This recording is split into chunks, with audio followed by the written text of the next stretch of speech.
Are you ready to start fresh but haven't been ready to cut the strings? Then it's time to get comfortable with letting ish go. I'm Mel Morris, personal development trainer for nearly 30 years, and I've worked with hundreds of people across the country struggling to let go and start over. Today, we're talking about the most important thing you have to do in order to start again. So come on in.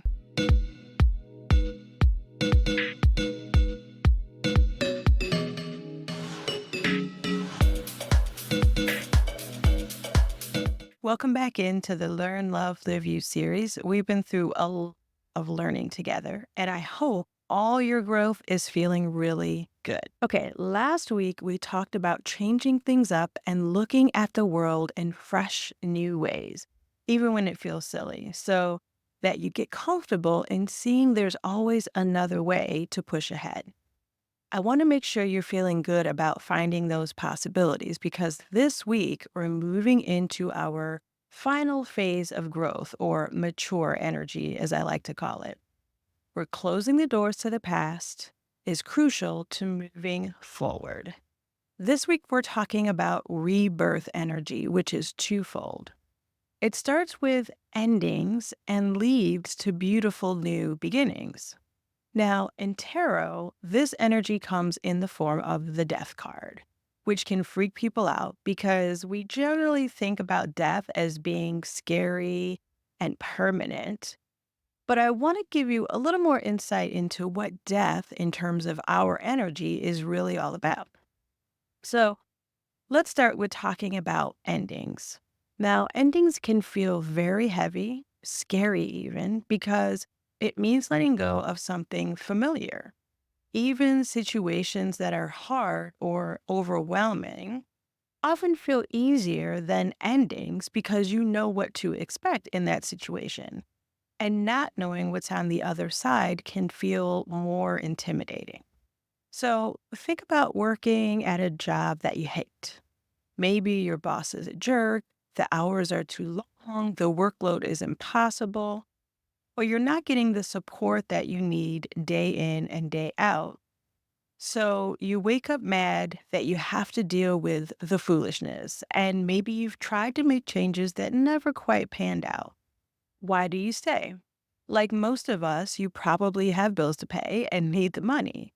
Or you love what you do and appreciate being in a place where you can do the work.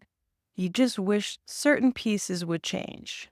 Or maybe you love your coworkers who are also miserable and you've all decided to push through together. Whatever your reason for staying, the reality is staying somehow feels easier than figuring out what else is out there. You found something familiar to cling to, and well, you already have the job and know how to do it, and know the people, and know the BS that you have to keep putting up with. And there's a certain amount of safety in that. So if I ask you, what if you found a way to do the work you love somewhere else? How would that feel? Think about it. Probably a little scary, right? Your mind might start spinning with, where would I even find another job? What if the next boss is like the one I already have? Will I even be able to start over somewhere else? You might even use past experiences to predict the future and say, well, everyone I've ever worked with in this industry is the same. It won't be different somewhere else. The same thinking applies to bad relationships. If I were to ask you, what if you left this relationship and made space in your life for people who treat you well? You'd probably spin similar questions of, what if I never find someone again? How do I learn to be alone? I'm too old to start over. Every guy is like this. They're all the same. Women don't change. At least I already know what sets her off, etc. These are fears based in some level of comfort that you've twisted yourself into in order to survive, but you don't have to. Endings in this conversation means letting go of what's holding you back or weighing you down or just keeping you stuck in a space that's less than happy. This is the real death. You staying stuck and not doing anything about it because there are great bosses out there. There are ways to connect to or start a business that does just what you're doing or more. There are amazing people who will love you and appreciate you. But you'll never experience any of that until you come to terms with closing the door on what's holding you back. Now, if this makes sense to you, hit the like on this video to let me know. So, how do we start these endings? It starts with appreciating where you are and what you've gained from these experiences. You probably didn't take the job knowing it was a train wreck. I'll bet there were some really good and hopeful parts that got you excited to do the work. Focus on appreciating those parts and how they've led you to a place of readiness to keep going. I'm sure a bad relationship started out good, at least enough to get you invested. So take stock of what felt good so you can seek out that joy again somewhere else. We've talked before about having a choice to either dwell on the pain and everything that's not working, or focus on the good and using it to move you forward.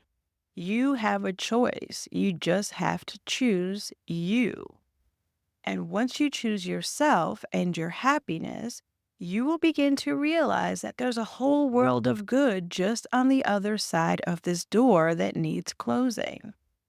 That second fold of this energy is the beautiful new beginning that you've now made room for.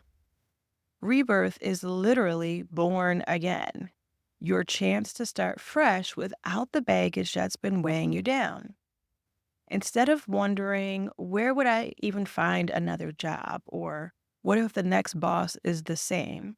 Turn that into, how many places are out there looking for my talent with great teams to be a part of? Instead of, will I be able to start over somewhere else? Think, wow, I get to start fresh in a place of my choosing. Instead of, what if I never find someone again or I'm too old to start over?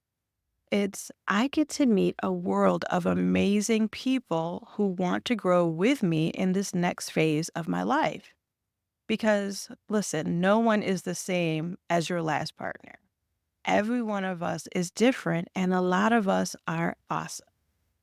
So make a plan to sit down in gratitude for how far you've come, what you've learned, and how it shaped this version of you who's ready to experience so much more.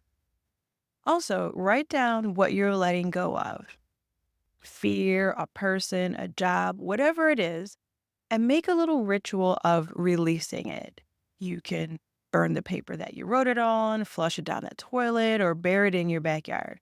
However, you can start the process of releasing as a reminder of your readiness to move ahead. Then start making a real plan of not only how you're going to move on, but also the feelings that you want to move toward as you do it. The freedom, the excitement, the joy, whatever feelings will inspire you to move toward your happier dream life.